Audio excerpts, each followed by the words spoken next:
Hello, it's Alan Folmsby here in Maui. I'm about 2 minutes early of the 10 o'clock start time, so I'll just wait for a minute before I get started. I'm going to be on Monday, Wednesday, and Friday at this time, live streaming Alan Folmsby on the Future Physics.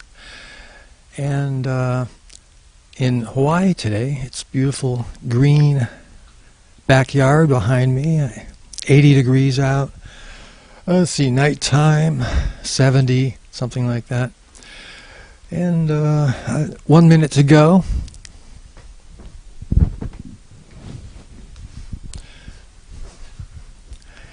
So I'll just relax for a minute here. Let's see. My local food I pick up, macadamia nuts and lilikoi.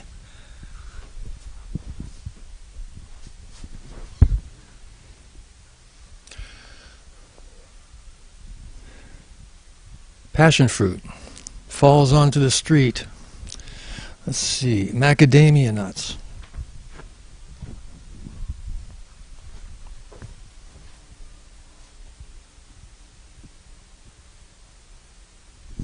These just fall onto the street. I pick up half a pound a day, and I eat about that much. Free food in Hawaii, yay! Kind of like free YouTube streaming video. We're coming up now on the top of the hour. I don't have a clock right in front of me, but it's all right to start early because I started late last time. Monday, I was on for 20 minutes. Today, I'll try to go 25 minutes. Hello, my name's Alan Folmsby, and this is the Future Physics YouTube live streaming. Here it is, Wednesday. And I'll be on every Monday, Wednesday, and Friday at this time, 2000 hours Greenwich Mean Time.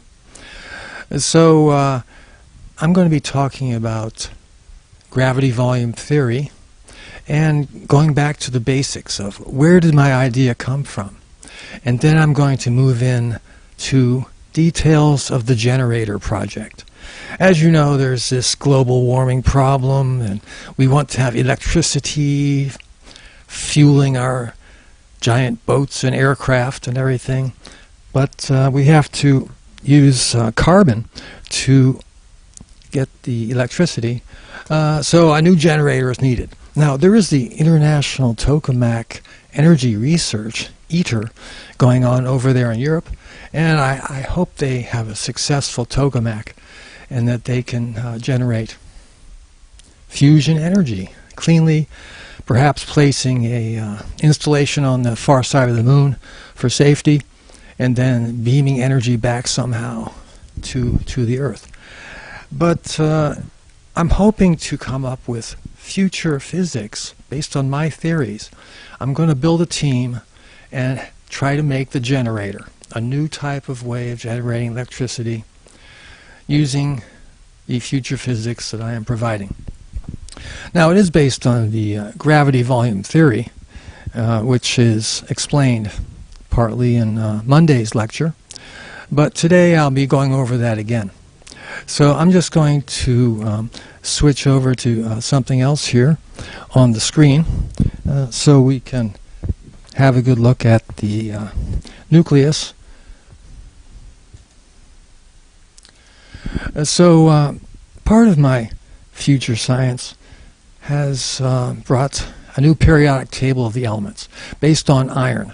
On the right there, you can see the nucleus of iron. It's a very simple shape. It's like a crystal lattice on which a cube is at the center, 3 by 3 by 3, and each face of the cube is armored with a pile of protons and neutrons. Now, in this picture, we see that blue protons are added on top of foundation elements. For example, on the right, you see iron is a foundation element, and next is cobalt, has one blue dot on it. So that's an extra proton. other than that, there's no protons and neutrons differentiated in these pictures. The silhouettes of all of the nuclei of the elements are represented here regardless of protons and neutrons. Like iron has no blue ones, so these are all just 27 protons and neutrons in red and 31 protons and neutrons in black in this picture. So we also have other types of elements that are available for looking at this, and we can see heavier elements like uranium is also a 3 by 3 by 3 cube, but some elements like promethium above uranium has a 4 by 4 by 4 cube, and therefore it is very unstable. So this is the correct theory of nuclear structure, I insist. I'm saying that it's a static nucleus, which is a lattice that's predictable, and I'm going to be going into some more models of this very soon. But first, I want to give you an overview of everything, and then we'll go into the generator ideas. So I'm just going to turn this around here, just turn around the camera quickly, and then go to the wide angle. And you should be able to see this coming up very soon. Oh, there it is. Let's see.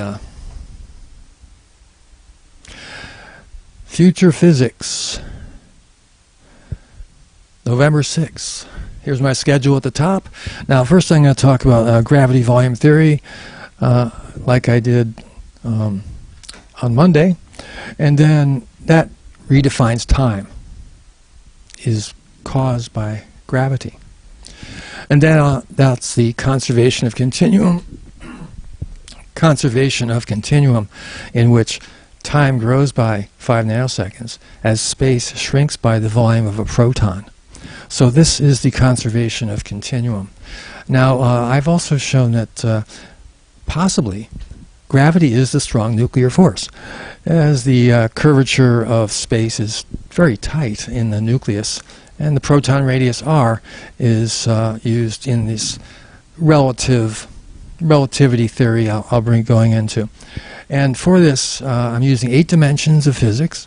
So the usual 4 dimensions are there, x, y, z, and time. Now, to account for electromagnetism and atomic wave functions, there's 4 more dimensions I'm using, hx, x, hy, hz, and th. And these are used for connecting the proton and the electron and the neutron, where the neutron just gets 1 space dimension and the electron just gets 2 space dimensions from the proton. And part of the thing I'll be talking about is I'm redefining potential energy. It's only a calculated energy. It's not really stored up someplace. It's just that you can calculate some future amount that will not be potential anymore later on. And under that regime, the photon can be considered to have no energy. It has a velocity-like ratio using the 8-dimensional physics. The mass equals area theory. I already told you about the face-armored cubic, the new periodic table of nuclear structures. And that periodic table I was showing you does not show the charge distribution of where they are in these. For those, I am using a model using glass beads. So here we see the glass bead models of a cube in the front, which has 2 by 2 by 2. So there's 8 protons and neutrons. The green is the protons, and the white are the neutrons. So this little cube in the front there has 2 protons in the center. Just like in chemistry, there's 2 electrons in the center S shell. That's because there's 2 protons in the center of these elements. Now there's iron next, and gadolinium after that. Notice that ferromagnetic elements have two coaxial rings of protons.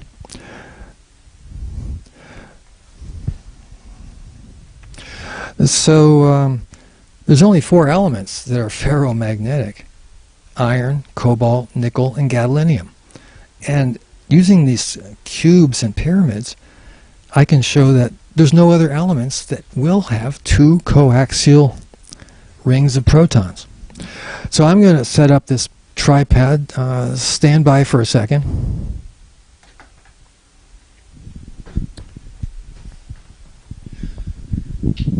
Oh, here it is, over in the far ends of the theoretical physics laboratory.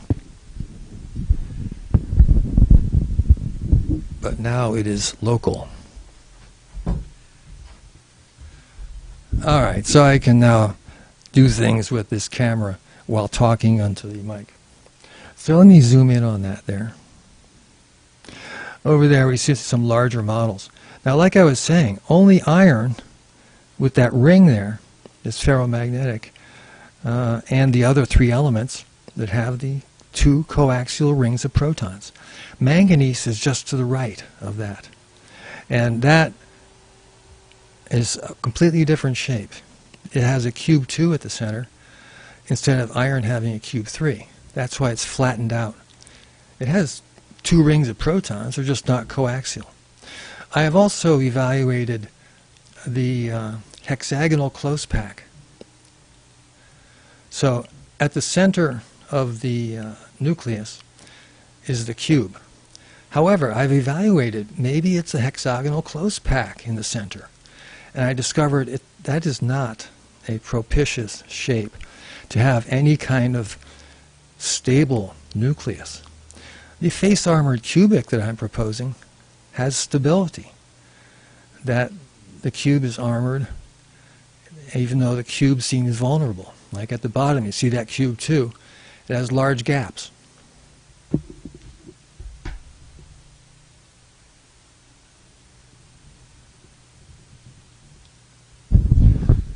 I'm going to move over to those models there to handle this better. So you see, here's the cube 2, and it has a big gaps. You can see right through the thing. That gap there is a vulnerability during nuclear collisions. That's why the armoring on the face of every cube is important. And when you put the extra proton over that, you can get, for example, carbon. So here's the carbon nucleus that has that cube 2 in it.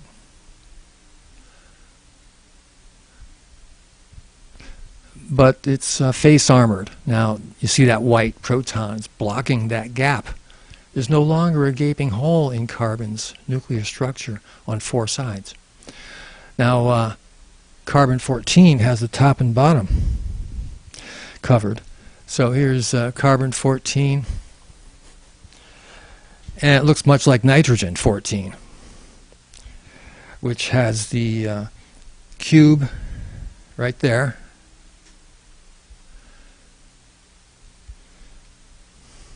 And all six faces are armored by another baryon.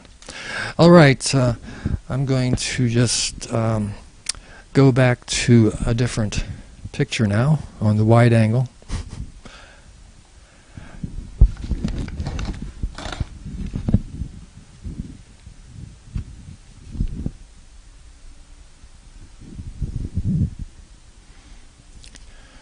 All right, so now I'm just going to go through the overview a little more. Here's the link you can go to if you want to see my websites, pyramidalcube.blogspot.com, and that has links to every other website I have, including my scientific paper in the Journal of Nuclear Physics of March 2019. Now, one of the main aspects is that I've revealed the momentum of free space. That is a new universal constant for every proton and neutron, 7 times 10 to the minus 37th cubic meters per second. That's how much space every baryon consumes constantly. And an equal amount of time is emitted as space is consumed. That's the conservation of continuum.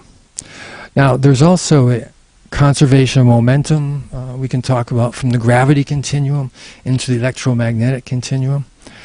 However, momentum is important for gravity and inertia, but electromagnetism seldom uses anything like momentum. They use angular momentum of Planck's constant. And also I'm proposing the conservation of power research going from gravity to electromagnetism, which is saying that the very tiny amount of power from gravity pulling down on things is equal to the amount of power of electromagnetism for one electron-proton pair. That's because gravity is in 3 dimensions, electromagnetism is in 2 space dimensions as a proton interacts with an electron, and gravity is a proton interacting with billions of other pieces of matter, and electromagnetism is a proton interacting with one electron using only 2 dimensions, a membrane, instead of trying to control the universe. That's why the power can be equal. All right, now this is also based on the mirror and the proton theory. Here, antimatter is being redefined, and very importantly is the non-crossing law for the electron-proton pairs. A line can be drawn between each proton and electron in a deterministic way. Now, there are free electrons in the universe, but that's just an English language word, free electrons. Each of those electrons is paired with one proton in a deterministic way with a definition that I'm not revealing for the next 2 minutes. Now, the non-crossing law is unifying Lenz's law, the Pauli exclusion principle, and the quantization of upspin and downspin. They're all caused by the non-crossing of these lines between paired electron-protons. And really the electron is like the Earth and the proton is like the sky. They're paired. Just like there's only one sky here at positive infinity. From the perspective of an electron, there's only one proton center at negative infinity. And that using this pairing, we can account for everything in electromagnetics, because the attraction of an electron and proton or repulsion is one thing. Another is the exclusion of pairs, that you cannot cross one electron-proton pair line with another one without reassigning the pairing. That's what an ohm is. Unpairing and pairing is what the ohm is all about, resistance. In a superconductor, there is no crossing, there is no unpairing and pairing cycles, so there's zero resistance. The ohm is equal to a number of unpairings per second, and the magnetic flux density B is the number of pairs passing by an area.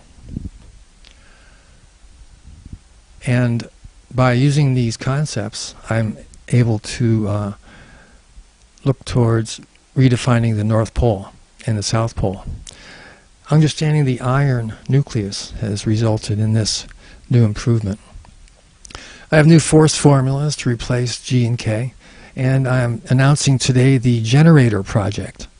And in this, I'm trying to assemble a team of some other scientists and mathematicians to support me to produce a generator for electricity based on new physics that is not known today. I have not completely designed it yet, but I have a good idea called electron-guided fusion.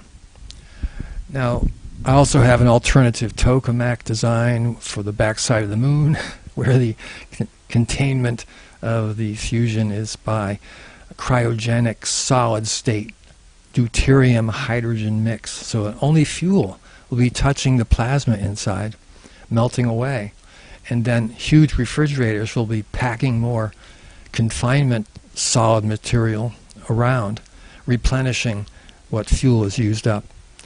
And if it blows up on the far side of the moon, well, I'm old. I won't be around to see the climate change suddenly. But I'm trying to give something back in my wisdom, and that is the generator project.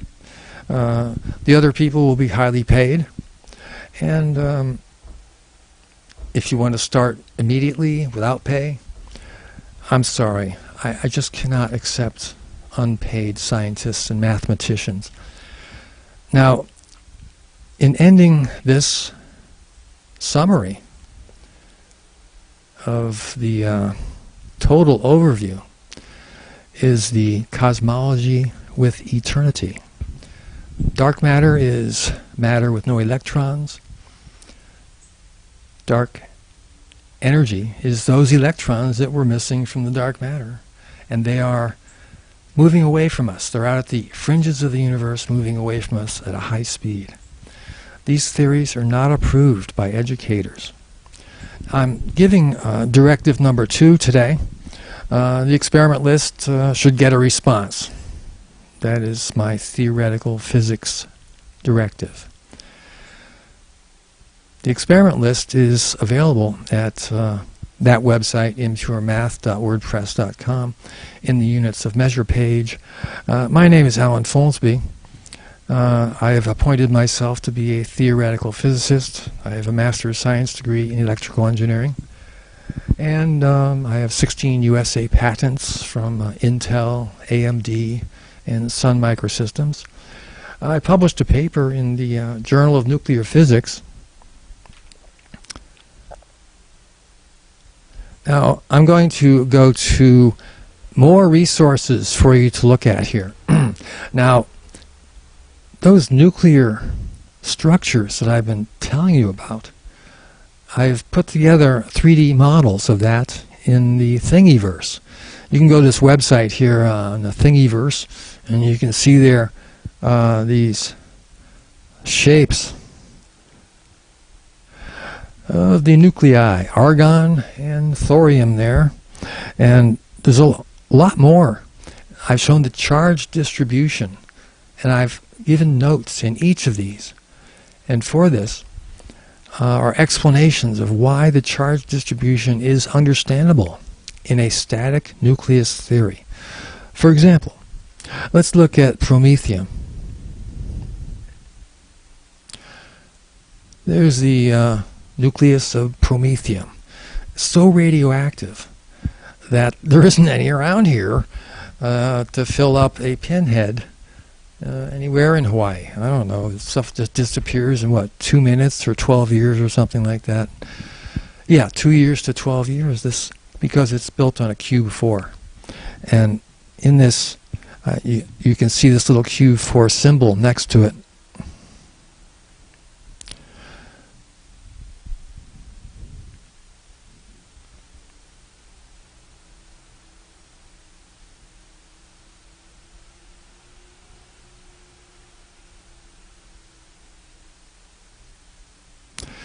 Oh, well, couldn't quite zoom in on that one.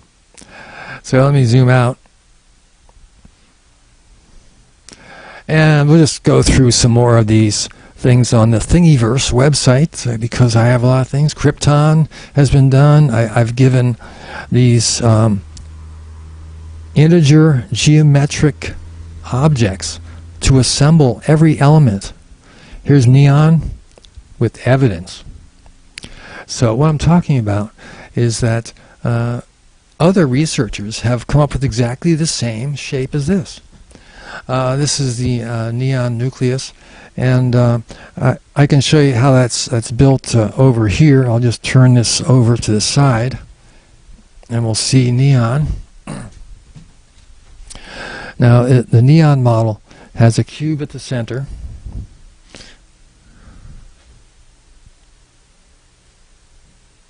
See there, and then from the side, see it's face armored with a little pyramid on top of the cube, and the sides are covered. And then to complete it, you would take a lithium and tack that on to the bottom of what I showed you on the cube. Now, lithium is very rare in the sun. It's the rarest element of all. That's because iron is common.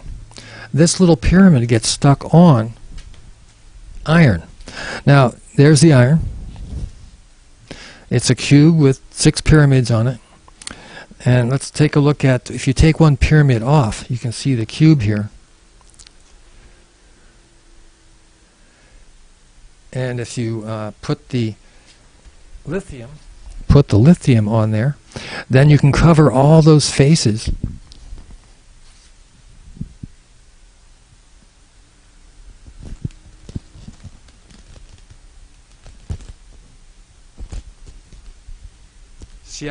You see how a ring forms.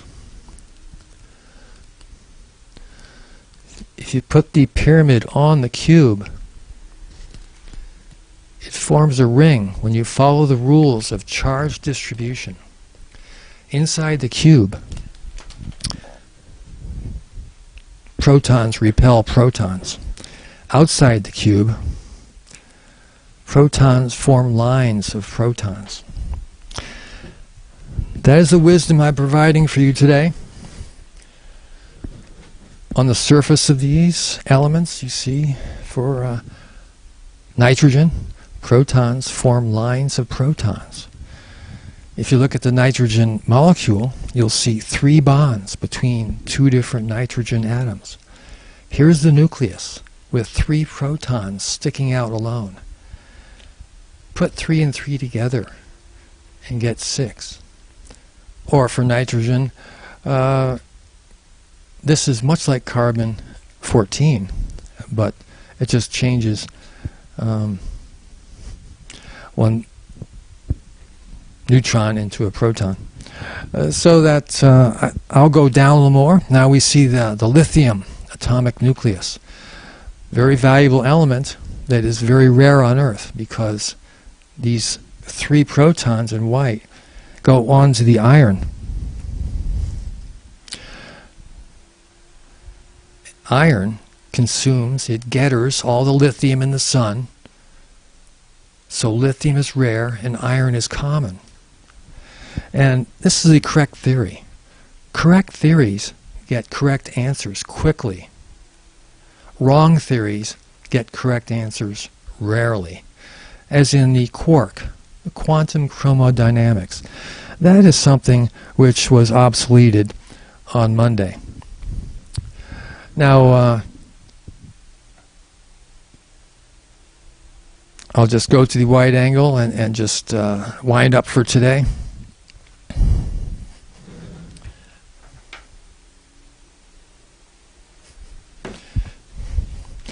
All right.